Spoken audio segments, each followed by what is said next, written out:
শোনো, তুমি তোমার স্বামীকে বাড়িতে গিয়ে অপমান করো, ঠিক আছে? আমার চোখের সামনে কিছু বলবে না, আমার কিন্তু সহ্য হচ্ছে না। ও মা গো, তুই যে পিড়িতে নাং হয়, তোর আবার সহ্য হয় আমি যদি ওকে অপমান করি? হ্যাঁ, তুই যে ভাত টাল লাটা লে, তোর ভাতাকে তোর মাঙ্গে হইলা না ঢেমুন সতীন সাত মারানি। আরে বড়া, ঝুমাকে খিস্তি করবি না, ঠিক আছে? তোকে বানা আমি কেলাবো তাহলে এখনই আবার। ওবে শালা, ঠিকই তো বলছিস বে, তোর বৌদিকে কেলাবো বলছিস? সুধীর ভাই আমার তো লটার বটার করবে কেন বে শালা? হ্যাঁ আরে তোমার মান সম্মানটা ধুলোতে মিশিয়ে দিতে চাচ্ছিস নাকি? আমার ঘরের বউ হয়ে তুই? আরে তো কি মান সম্মান আলা পুরুষ রে, নিজের বউকে কন্ট্রোল করতে পারিস না, তুই পরের বউয়ের এসে জাঙ্গিয়াতে চুমু খেছিস। আহা কি দিন দুনিয়া আইলো রে। পালা আমার চোখের সামনে থেকে, ঠিক আছে? আমার জ্বলা যান জ্বলাস না।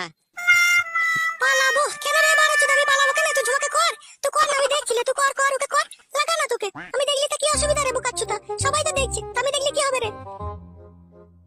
খান কি তুই ভাতারকে বোকাচোদা বলে গাল দিচ্ছিস? তোর মুখে কি হবে দেখবি লাস্টের বেলায়। আমার তো মুখে হবে রে, তোর আবার দেখিস আমার হোলময় ঘা হয় না দেখিস আবার। এই তুমি সরে এসো তো, ও অনেকক্ষণ থেকে গায়ে বাকমো করছে, ওকে ঘা কত দিয়ে আমি, তুমি সরে এসো। না রে বড়া, ঝামেলা করতে হবে না, বকিস না। কি বললি সতীন? ঢেমুন নাং করনি তুই আমার গায়ে হাত দিবি ঢেমুন? এ চুপ রে বড়া, ঝামেলা লেগে যাবে এখনই, চুপ না। দাদা কুকুর একটা, তুই তো ঝামেলাটা লাগাচ্ছিস রে দাদা কুকুর একটা। আমি ঝামেলাটা লাগাচ্ছি বড়া? তুই গায়ে মারাতে আসার কি দরকার এখানে? বাড়ি যা না তুই বড়া। আমি বাড়ি যাবো আর তুই ঢেমনি গিলে শুয়ে থাকবি? বল, বাড়ি মগের মূল্য পেয়েছিস? বল, কি আরামের দুনিয়া পেয়েছিস? বল বারো চোদা তুই। ভালো। হ্যাঁ দেখো, তোমাকে এইভাবে গাল দিচ্ছে, আমার কিন্তু সহ্য হচ্ছে না, আমি কিন্তু ওকে মায়ের বলে বলে দিলাম। যা না বড়া, তুই বাড়ি যা না, এখনই ঝামেলা ফ্যামেলা লেগে যাবে, তুই বাড়ি যা না। এই দাদা কুকুর তুই সর, আমি ওকে দেখছি। এই নাম করিনি মাগি, তোমাকে কি বলছিস? তোমার গোটা ভাতাটাকে কেরিলি ঘরে ভরে লিয়েছিস, তুই নিজে মনে করছিস খুব সুখে আছিস, লাইলে ঢেমুন। হ্যাঁ, আর তোমাকে মারবি কইলে গায়ে হাত দিবি একবার, তোর হাত ভেঙে তোর হাতে ধরিয়ে দেবো না ঢেমুন আমি। এলো বেশা, তুই শুন, তোর ভাতা যদি তোকে ভালোই বাসবে তাহলে আমার ঘরের ঘুরে কেন ঘুর ঘুর করতে আসে? তোর ভাতা, তোর ভাতাকে সামলিয়ে নিবি না তুই। তুই গুদমারানির ভাইয়ের জন্য যত কিছু অশান্তি ঝগড়া হচ্ছে, তোকে আগে মারবো দেখবি আমি। তোর মতো বেশ্যা মেয়ে যতদিন এই পৃথিবীতে থাকবে সেদিন কোনো মেয়ে তার ভাতার গেলে সুখে শান্তি সংসার করতে পারবে না, বুঝলি? তোরা হচ্ছে ভাতার খেকো মেয়ে। হ্যালো, আমরা ভাতার খোকই তো মেয়ে, আর তোরা খুব ভালো। অবশ্যই আমরা ভালো, তোর মতো সিনাল লয়। দাদা শুন, বারে বারে সিনাল বলে খিস্তি করবি না, তোকে আমি বলে দিলাম আমি, ঠিক আছে? তাহলে খুব খারাপ হয়ে যাবে কিন্তু, বলে দিলাম।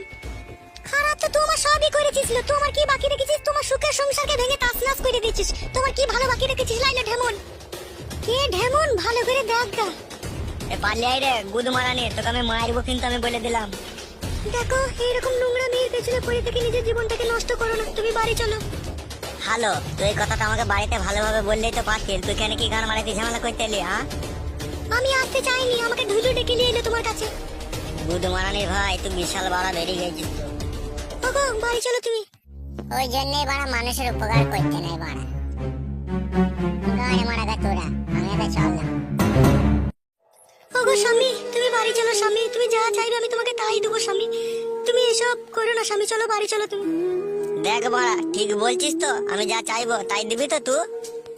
হ্যাঁ দেবো, চলো তুমি বাড়ি চলো। দেখ বড়া, আমি কিন্তু পেছনে ঘুরবো বলে দিচ্ছি আগে থেকে। বাবা গো, আচ্ছা ঠিক আছে, তাই ভরবে তুমি, চলো এখন বাড়ি চলো। রাতে আবার বলবি না তো বড়া, যখন হবে না আমার মাজায় লাগছে, আমার মেন্স হয়েছে, ওইসব কথা কিন্তু আমি শুনবো না। আমি কিন্তু ঘুমের ঘর থেকে উঠে লাগাবো বলে দিচ্ছি।